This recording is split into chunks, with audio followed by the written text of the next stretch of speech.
12 bodies laid neatly on 12 beds, dismembered, flayed. Their skins were hung from the ceiling, drying like animal hides.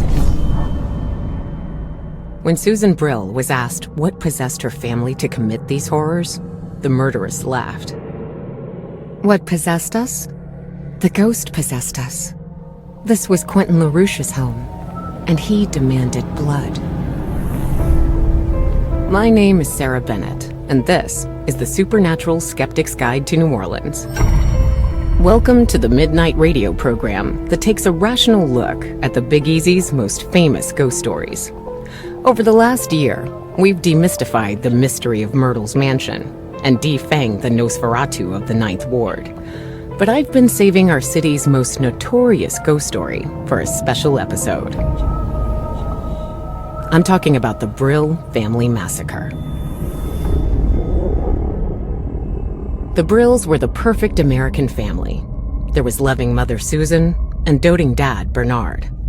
The police sealed the records of their children, but we know there were two, boy and girl twins. Despite all appearances, the Brill family mutilated and murdered a dozen people. And when I say the Brill family, I mean the entire family. Even the twins took part in the carnage. What drove the Brills to become a pack of psychopaths? The answer lies in the history of the house in which they lived. LaRouche House. Quentin LaRouche was a vile, sadistic slave owner. A man so twisted, he joked that he painted his walls with the blood of those he kept as slaves. There were rumors LaRouche had, hidden in his house, a secret torture chamber where he subjected his slaves to agonizing pain.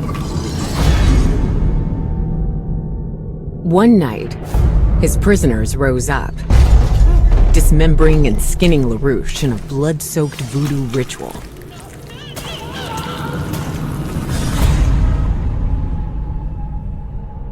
His death was so shocking, no one entered LaRouche House for nearly 120 years. That is, until the Brills arrived. It was Susan who caught the madness first. She claimed the ghost of LaRouche commanded her family to murder transients in the same ritualistic manner he was killed. This was chilling enough, but LaRouche also demanded that the Brills' children participate. "We told them it was a game," Susan Brill said. "They learned to love it. Over time." When police arrived at LaRouche House, they were greeted by a strange woman, her left hand severed and wrapped in a tourniquet. She appeared dazed, drugged. "I'll inform the Brills their guests have arrived," she reportedly said. The Brills were found at dinner, being waited on by others. Some missing hands, whole arms, entire legs. The Brills were slowly dismembering their victims, and in the meantime, treating them like slaves.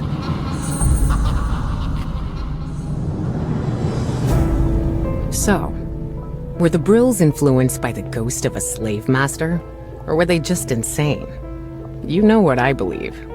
That's why next week, in a special episode, drum roll please, I will broadcast live from LaRouche House. I'll prove the mansion is not haunted by the ghost of Quentin LaRouche, but something far more human and tragic. Will I uncover the truth? Or will I freak out and run from the house screaming, embarrassing myself on live radio? Find out next week. Until then, skeptics, only have faith in what's real.